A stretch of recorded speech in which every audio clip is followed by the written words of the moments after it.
Welcome back mga kaidab. Ito na naman po ang inyong lingkod, si Mr. Destiny. Well, napakinggan nyo naman po yung boses ni Mengay. Pero mas maganda po yung interview ni Alden Richards. Hindi po ba?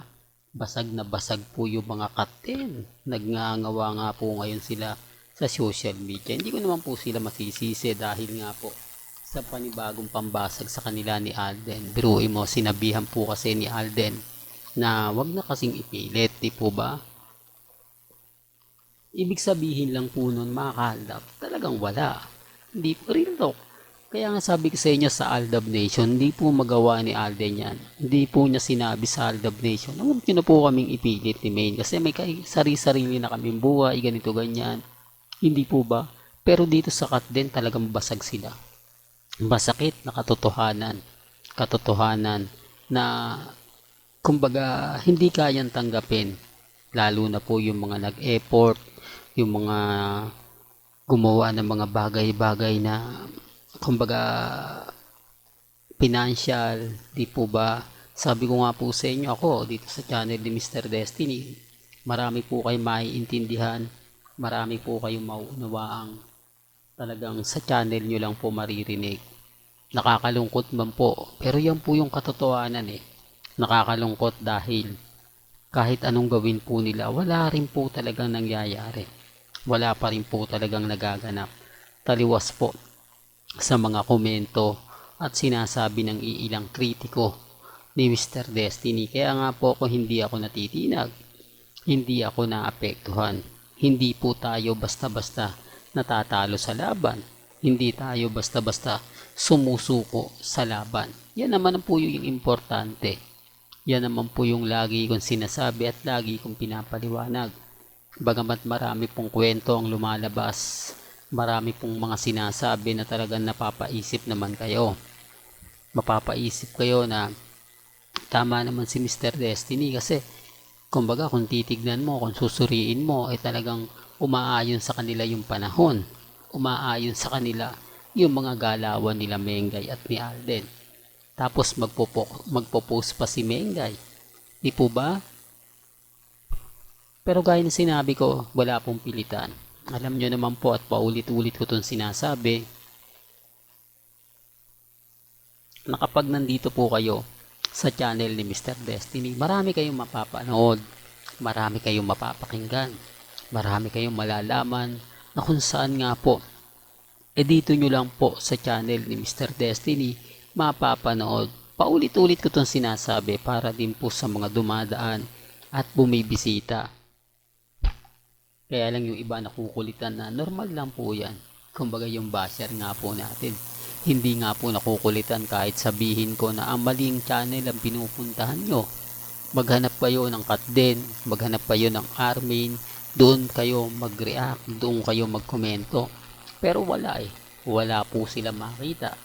Wala po silang masabihan, wala po silang kumbaga nasa dulo ng dila natin eh, yung kumbaga mahingian ng suporta, yung tipong palalakasin yung loob nila, yung tipong bibigyan sila ng pag-asa.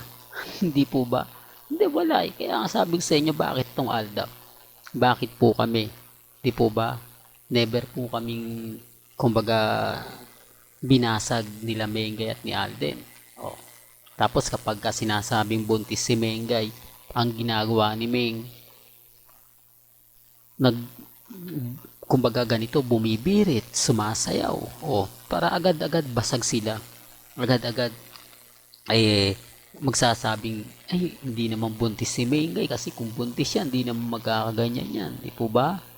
Kung kay Alden po ang pambasag kay Alden Richards, bading, etc. etc. Kay Mengay naman daw po, payat na, pumapangit pa. Hindi po ba? Real talk to sa mga main fanatics, alam nyo yan. Hindi nyo po pwedeng ikailayan na si Mengay yung ganito ganyan. Hindi po ba? Kaya nga sinasabi ko po ito, hindi po para i-promote. Hindi po para sabihin na may mga ganitong bagay na gusto ko lang pong ipabatid sa inyo na tinitira rin nila si Mengay. Kung si Alden Richards nga po, binabasag nila. Kung si Posing, Henyo Master, Joey De Leon at Bridget Dabercads ngayon, sinasama nila si Mengay. Bakit? Sila daw po kasi nagpa-hype. Hype na nga po daw yung Aldab. Trending na nga po raw dahil sa ginawa ni Alden Richards. Sinundutan pa raw po ng Itbulaga. Sinundutan pa rin po daw ni Mengay. Kaya sino nga naman po yung hindi mabubwisit? Hindi po ba? Tanging ganti lang po nila ang gumawa ng 100 dami account. Magpapakita ng pagsuporta para sa kabila. Magbibigay sa akin ng mga video, picture, na magkasama po yung dalawa. Nag-honeymoon, ganito ganyan. Tapos ngayon sasabihin nila ako yung gumagawa ng dami account. Ulitin ko, never pong gumawa ng dami account si Mr. Destiny. Dahil ang mga pinakita ko, lahat ng mga sinabi ko, ay galing po ito mismo kina Alden Richards at kay Maine. Taliwas po sa mga sinasabi nila. Taliwas po sa mga paliwanag nila. Kaya nga sabi ko sa inyo, relax ka lang Mr. Destiny. Kumbaga, parang ako na rin po nagpapalakas dati.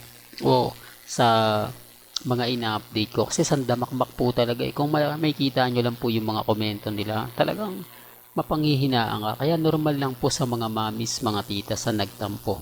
Alam ko po yan kasi naranasan ko po yan eh. Di po ba minsan nga rin po kasi tinanong ko rin. Di po ba bakit ayaw pa ang umamin ng dalawa? Dahil maraming mga mamis ang nahihirapan. Pero dahil sa sinasabi ko, ma-update, nabubuhayan po sila. Hanggang dito na lang po ang ating latest updates. Kaya kung gusto nyo pa po ng pinaka-latest at saring pong update, abay tumutok lang po kayo dito po sa channel ni Mr. Destiny para updated kayo sa mga bago at sa mga latest na i-upload po natin maya-maya lang. Hanggang sa muli, salamat po sa panonood at pakikinig.